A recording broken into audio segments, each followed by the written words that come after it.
Hi friends, आज हम आप लोगों के लिए लेकर आए हैं कक्षा 9 विषय विज्ञान पार्ट 3 का पार्ट 1।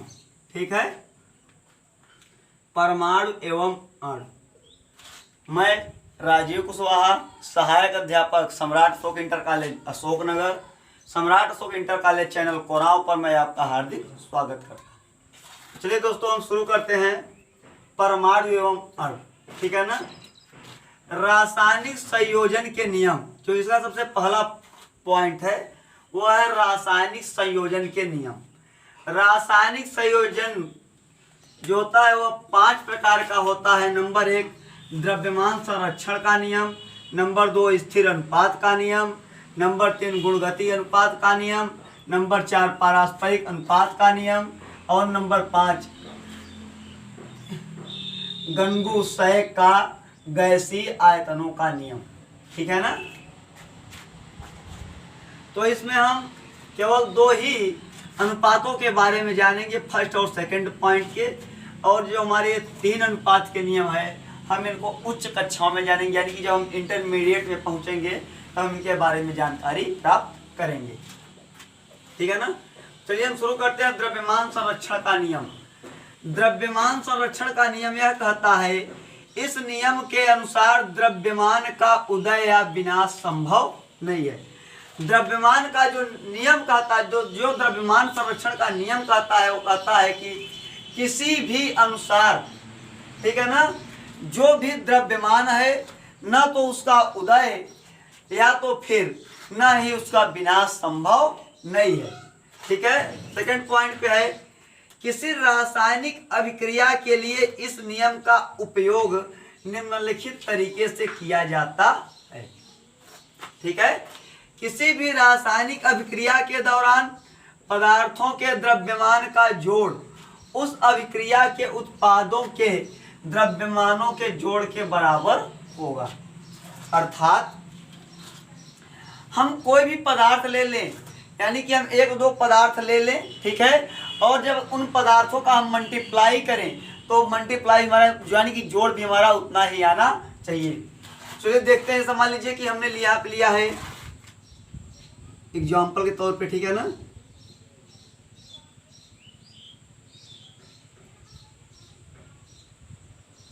हमने लिया यहाँ पे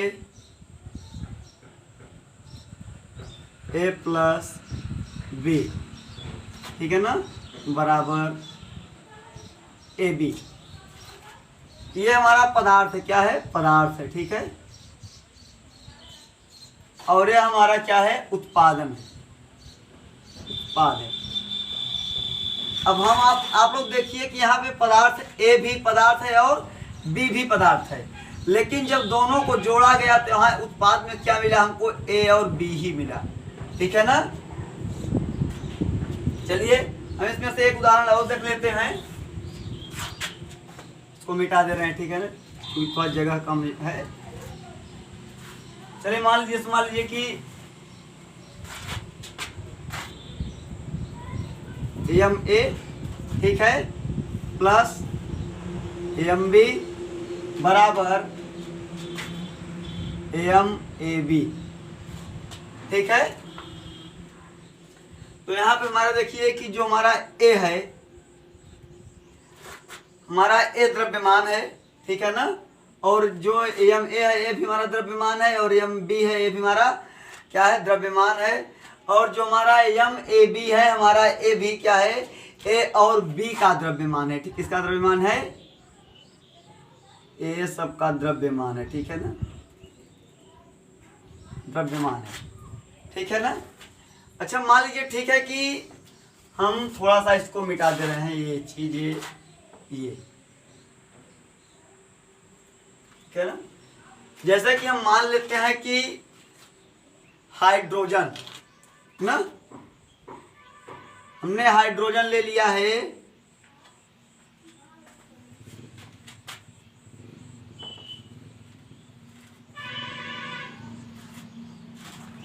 मैं हाइड्रोजन ले लेता हूं। क्या करते हैं कि 2s2 ग्राम, ठीक है ना, हमने 2 ग्राम हाइड्रोजन ले लिया है। ठीक है ना। और 2 ग्राम ऑक्सीजन ले लिया है। ठीक है, हमने 2 ग्राम हाइड्रोजन लिया और 2 ग्राम ऑक्सीजन लिया। ठीक है ना। अब हम देखते हैं कि इसके अनुसार इसके कथित अब क्या होते हैं, और फिर हम देखते हैं कि मान लीजिए कि 2H2O ग्राम यही होगा।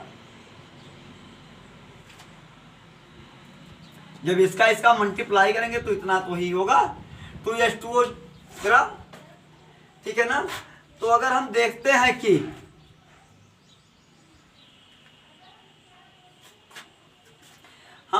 जो हमारा 2 है, हमने कितने ग्राम हाइड्रोजन लिया है? 2 ग्राम। ठीक है ना। और जो इसका परमाणु संख्या होता है कितना होता है, यानी कि आप देखिए उसके द्रव्यमान के जोड़ के द्रव्यमानों के बराबर होगा। ठीक है ना। तो इसका जो परमाणु संख्या होता है कितना होता है? 2 होता है। ठीक है ना। तो कितना हुआ? 2 दूना 4 ग्राम, 4 ग्राम ही हुआ। ठीक है। और यहाँ देखिए हमने कि कितने ग्राम हाइड्रोजन लिया है? 2 ग्राम। हमने यहाँ पे भी ऑक्सीजन लिया है। ठीक है ना। 2 इक्वल टू जो ऑक्सीजन का परमाणु द्रव्यमान वो कितना होता है? 16 होता है। तो 16, ठीक है ना, इक्वल टू 32 ग्राम। ठीक है। अब देख लीजिए यानी कि जो इसका ये द्रव्यमान यानी जो हमने वेट लिया था उसका वो हो गया, जो उसका परमाणु संख्या था वो हो गया। ठीक है ना। अब यहाँ पे हमने वही किया। अब यहाँ पे देखते हैं कि क्या है हमारा जो 2 है, हमने 2 को ले लिया इक्वल गुणित कोष्ठक में। ठीक है ना, सॉरी प्लस 16। ठीक है, बंद कितना हो? बराबर 32 ग्राम। ये हो गया। अगर हम ऐसे देखते हैं तो ठीक है। अगर हम इस प्रकार से भी देखें यानी कि उनके जोड़ देखिए जोड़ के बराबर होता है। ये तो हमारे द्रव्यमान पे हो गया। अब इनके जोड़ के भी बराबर होगा। कैसे होगा आइए आप लोग दिखाते हैं। जैसे मान लीजिए कि 4 + 32 कितना होता है? 8 16 1 मिनट 16 32 यहाँ पे 36 होगा। 1 मिनट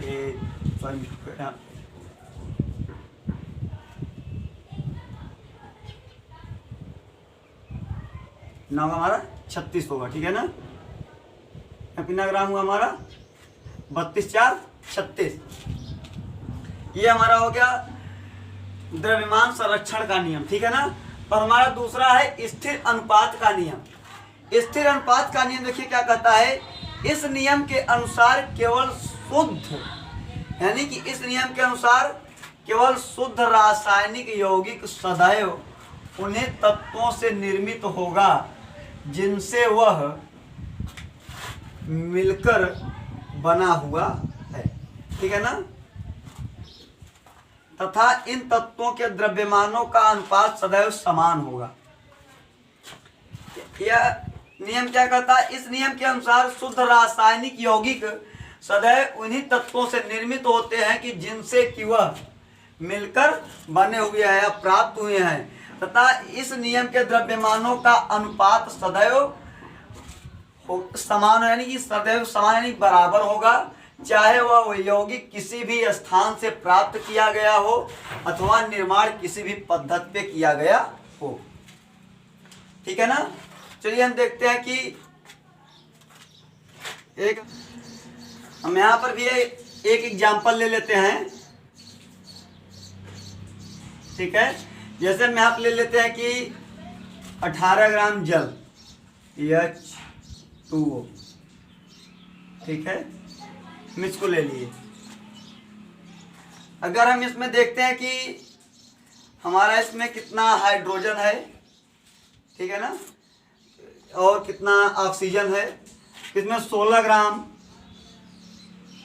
O2 है। ठीक है ना, और प्लस 2 ग्राम हाइड्रोजन है। ठीक है ना, 2 ग्राम क्या है? हाइड्रोजन है। ठीक है। अगर हम इसको देखते हैं तो हम इसको लिख सकते हैं कि 2/16, 2/16। जब इससे इसे कटेगा तो कितना होगा, 1/8। ये हमारा हो गया। अब दूसरा एग्जाम्पल देखते हैं। ठीक है, यहाँ हम मान लीजिए ले लेते हैं 36 ग्राम H2O। ठीक है, जो यहाँ पे हमारा जल का जो हमारा हो क्या होगा, 32 होगा। 32 ग्राम आया हमारा O2 हो गया, यानी कि ऑक्सीजन होगा, प्लस 4 ग्राम हाइड्रोजन। ठीक है ना। अब क्या होगा हमारा 4/8। ठीक है, अब हम इसको काटेंगे तब, ओ सॉरी 4/32, एक सेकंड सॉरी मिस्टेक हो गया, 32। इसको काटेंगे तब 4×32 यानी कि 1/8।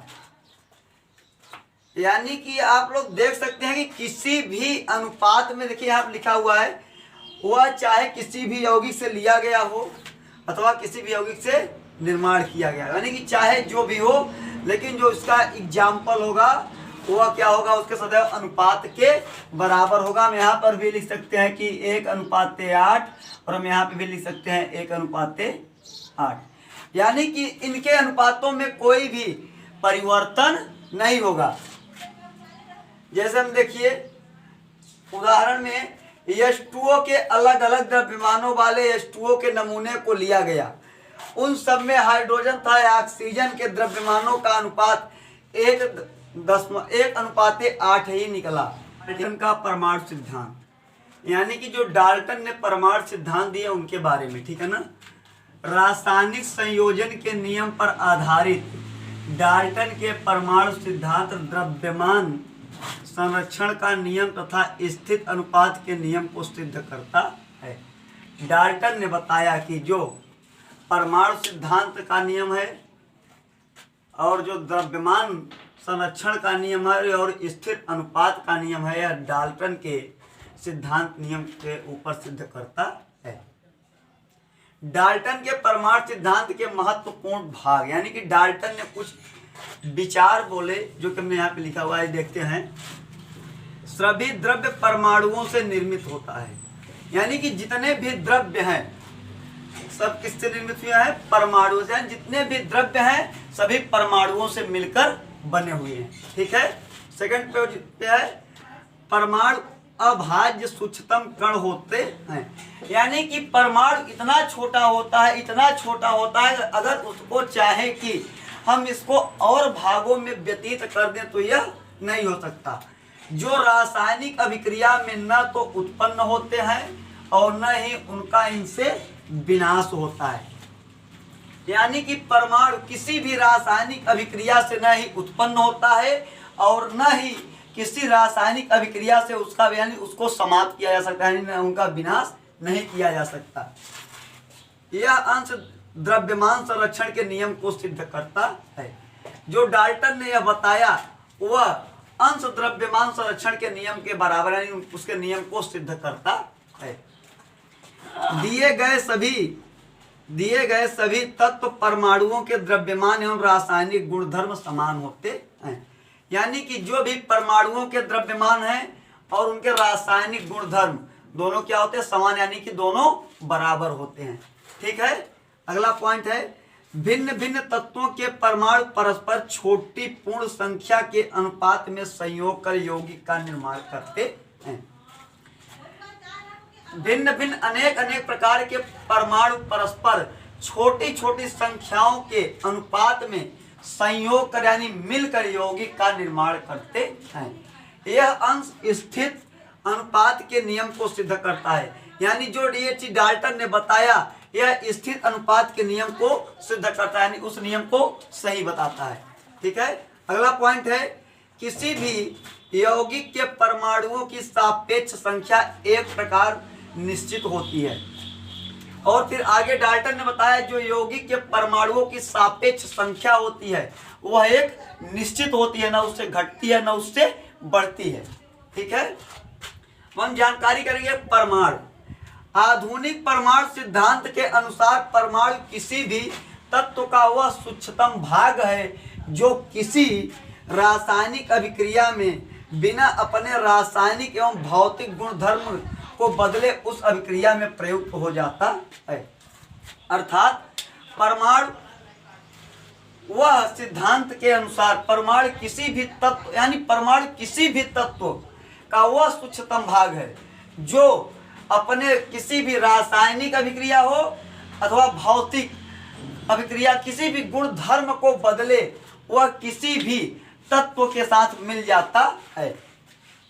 सबसे सूक्ष्मतम हाइड्रोजन परमाणु की परमाणु त्रिज्या 0.37 गुणित 10 की पावर -10 मीटर होती है या तो फिर 0.037 नैनोमीटर होती है, जहां 1 नैनोमीटर बराबर 10 की पावर -10 मीटर होती है। कुछ तत्वों के देखिए हमने यहाँ पे प्रतीक लिखे हुए हैं, जैसे कि aluminium Al, argon Ar, barium Br, boron Br, calcium Ca, carbon C, chlorine Cl, cobalt Co, copper Cu, स्वर्ण Au, हाइड्रोजन Hu। इस प्रकार से आप लोगों को सभी जितने भी तत्वों के प्रतीक हैं अगर आप लोग याद कर लेंगे तो आप लोगों को कोई भी नियम समझने में कोई दिक्कत नहीं होगी। किसी भी तत्व के एक परमाणु का द्रव्यमान उसका परमाणु कहलाता है। किसी भी तत्व के एक परमाणु का द्रव्यमान उसका परमाणु कहलाता है। 1961 में IUPAC ने परमाणु द्रव्यमान की इकाई यूम को परमाणुओं के द्रव्यमान का मापक माना। 1961 में IUPAC ने परमाणु द्रव्यमान की इकाई को बनाया। किस इकाई को बनाया? यूम के परमाणुओं के द्रव्यमान का मापक मान लिया। ठीक है ना। परमाणु द्रव्यमान की इकाई एक परमाणु की इकाई का द्रव्यमान 1 C की पावर 12 समस्थानिक 1/12वें हिस्से के द्रव्यमान के बराबर होता है। ठीक है ना। यानी कि 1 यूम बराबर 1/12 गुणित C की पावर 12 के समस्थानिक का द्रव्यमान 1 यूम बराबर 1.66 गुणित 10 की पावर -27 kg होता है। हाइड्रोजन का परमाणु द्रव्यमान 1 मीटर होता है। ठीक है। और नाइट्रोजन का परमाणु द्रव्यमान 14 यूम होता है। कुछ तत्वों के परमाणु द्रव्यमान देखिए हमने यहाँ पे कुछ तत्वों के परमाणु द्रव्यमान लिखे हुए हैं, जैसे हाइड्रोजन का 1, कार्बन का 12, नाइट्रोजन का 14, ऑक्सीजन का 16, सोडियम का 23, मैग्नीशियम का 24। इस प्रकार से आप लोगों को यह जितने भी तत्वों के परमाणु द्रव्यमान है आप लोगों को याद करना होगा। ठीक है ना। परमाणु किस प्रकार अस्तित्व में रहते हैं हम आपको बताने जा रहे हैं। ज्यादातर तत्वों के परमाणु अत्यधिक अभिक्रियाशील होने के कारण कभी भी मुक्तावस्था में नहीं होते हैं। मुक्तावस्था क्या है? यानी कि ज्यादातर अधिकांश जो परमाणु होते हैं वह कभी भी अलग नहीं होते हैं, वह किसी न किसी पदार्थ के साथ तत्व के साथ जुड़े होते हैं। ठीक है ना। वह कभी भी मुक्त यानी कि अकेले नहीं हो पाते। ठीक है ना। केवल निष्क्रिय गैसों के परमाणु ही मुक्तावस्था में पाए जाते हैं। जो निष्क्रिय गैसें होती हैं केवल उनके ही परमाणु, ठीक है ना, मुक्त अवस्था यानी कि अलग अवस्था में पाए जाते हैं। जैसे He, Ne, Ar, Kr, Xe, Rm आदि। ये गैसें हमेशा मुक्तावस्था में पाई जाती हैं। निष्क्रिय गैसों के परमाणुओं को छोड़कर अन्य ज्यादातर तत्वों के परमाणु या तो अणुओं का निर्माण करते हैं या तो फिर आयन के रूप में पाए जाते हैं। निष्क्रिय गैसों को छोड़कर यानी इन गैसों को छोड़ करके अन्य ज्यादातर तत्वों के परमाणु या तो फिर अणुओं का निर्माण कर लेते हैं, यानी कि कई तत्व मिलकर के, ठीक है, कई परमाणु मिलकर के एक तत्व का निर्माण कर लेते हैं, या तो फिर ये आपस में मिलकर ही आयन के रूप में पाए जाते हैं।